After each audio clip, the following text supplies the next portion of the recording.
ആടി എന്തായി മറ്റേ ലൈസൻസ് പോയിട്ട് എന്താ കിട്ടിയോ? ഇല്ലേ കിട്ടിയിട്ടില്ല. ഓരോ 10,000 അയച്ചിട്ടില്ലേ? 10,000. 16 റുപ്യ ലൈസൻസിന്റെ പൈസ കൊടുത്തല്ലേ? ഇനി എന്തിനാ 16 റുപ്യ? ആ പൈസ കൊടുത്താണ് ഇന്ന് ഞാൻ ലൈസൻസ് എടുക്കാൻ പോയി. അപ്പൊ എന്ത് വെച്ച് കഴിഞ്ഞാല് ലൈസൻസ് എടുക്കാൻ നേരത്തെ ആ ആ വടിയൊക്കെ നാട്ടിക്കിട്ടുണ്ടല്ലോ.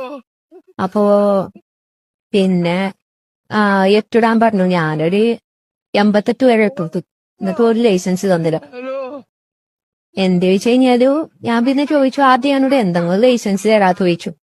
അപ്പൊ ഓല് പറഞ്ഞു, ഒരു കൊല്ലം കൂടി ഇജവിടെ നിർത്തിക്കുകയാണെങ്കിൽ നമുക്ക് ലൈസൻസ് തരായിരുന്നു. പിന്നെ ഈ കാറിന് എന്തെല്ലാം പരിപാടിയാണ്. ഇൻഡിക്കേറ്റർ ഇടണം, ഗീറ് മാറ്റണം, ക്ലച്ച് ചവിട്ടണം. അപ്പൊ ഞാൻ മറ്റേ ഓടിച്ചപ്പോ ഇതൊന്നും ചെയ്യാൻ ഞാൻ മറന്നാണ് പോയി. അത് നിർത്തിയാണ് പോയി. നിർത്തിയാണ് പോയോട് കൂടി ആ പച്ചക്കറി കടയിൽ കാറും കേറിയിരുന്നു. അതിനും കൂടിയും കൂട്ടിയിട്ടാണ് ഞാൻ ഈ 10,000 പറഞ്ഞത്.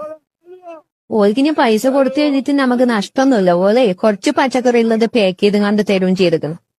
അത് കറി വെച്ച ഓർണക്കണം. പിന്നെ ഇനിയിപ്പോ ഞാൻ ഏത് സ്കൂളിലാണ് പോകണ്ടോ? ഇനി ഏത് ഡ്രൈവിംഗ് സ്കൂളിലാണ് പോകേണ്ടത്? ആടി എന്തായി മറ്റേ ലൈസൻസ് പോയിട്ട് എന്താ